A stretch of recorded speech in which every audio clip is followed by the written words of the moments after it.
Malawi today.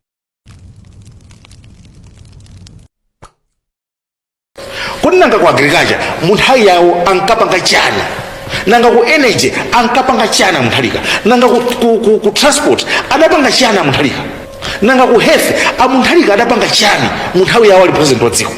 Mukunipetsetsa ku human capital development amunthalika anapanga chana zonsezi mukaphatikiza mamarix onsewa awawa ali ngati ma subject and class onsewa zochitika za kumeneko ndi zimene zimapanga economy ya dziko.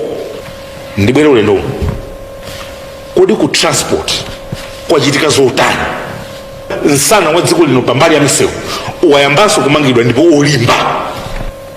Mukunipetsetsa nanga kunjanji kukuchitika chani yayambanso njanji kumangidwa ku transport tumene ndali mudzika ma percentage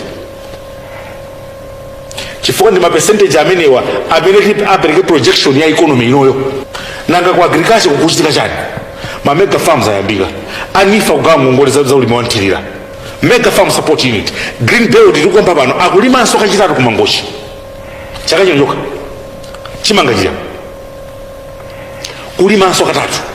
Mukunipetseka ndi mamarix amene wawa zimenezi ndi mphukira zichetipanena zicha kuti mbewu yamera pano pakatuka nkhani ina mtsogoleri dziko akamba nkhani ina kwamba nkhani ina kuti tidadzala mbewu tidadzala mtengo tikuyenera kumathirira ngakhale takumana ndi zovuta koma takwanitsabe kuthirira mtengo mine mtengo wake akunena ndi mitengo yake ndi.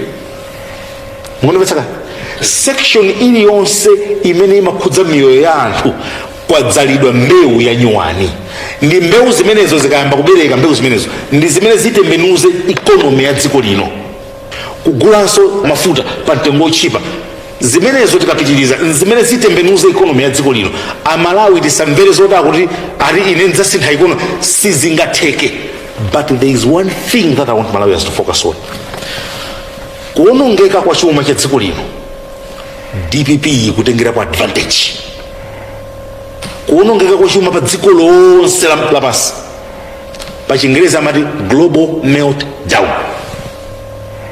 Kwa nimefata kusafiri kodi kukadakhala kuti global meltdown imene sinachitike mbewu zimene zamera kuma sections ndi kwakambacha zikadaphukira zingati.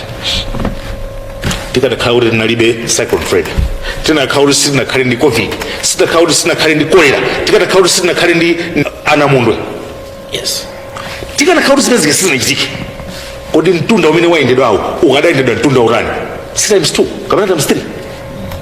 Mukunipetsetsa ndipo ngati performance imene tikuyika mbayi yachitikayi yayenda kwambiri kuposa nthawi imene kuposa mmene adayendetsera a DPP. Chifukwa tikamanena kuti zinthu zakwera mtengo sikuti akweza mtengo ndi awayi. That's the truth about it.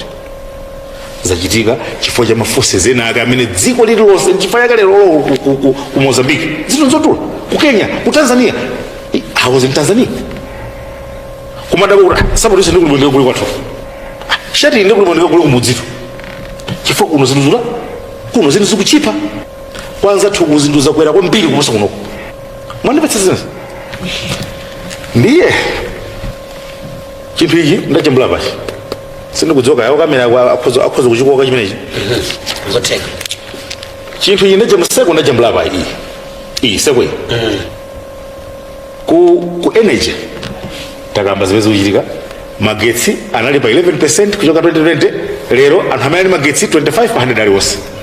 Yes, ku energy komweko magetsi asola taonjezera komanso kabinjira tinakonza magetsi aja ngochuluka ochuluka kuposa 2020. Pano apezanso ndalama zina $350 million zomangira mpatamanga hydro power station. $350 million inabwera kale. $350 million zina yoti tionjezere anthu amene akupeza magetsi kuchoka pa 25 kupita pa 75 inabwera kale.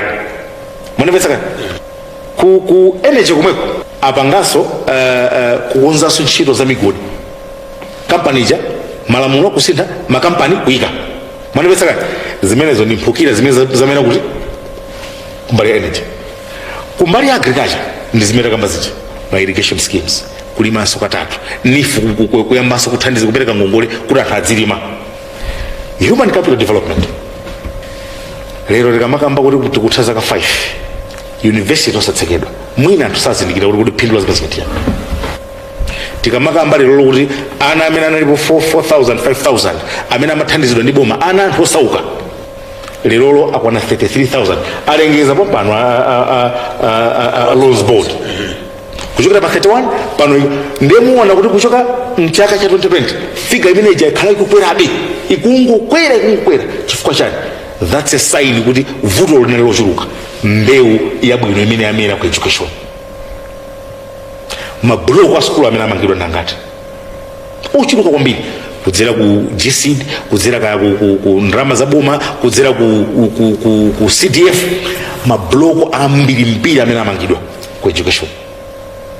Kukweza aphunzitsi pa ntchito tinaona zaka ziwiri chaka chithacho aziphunzitsa kumadzijambula kumasangalala atakwezedwa kuti chaka chomwe chino aziphunzitsa ambiri kukwezedwa human capital development.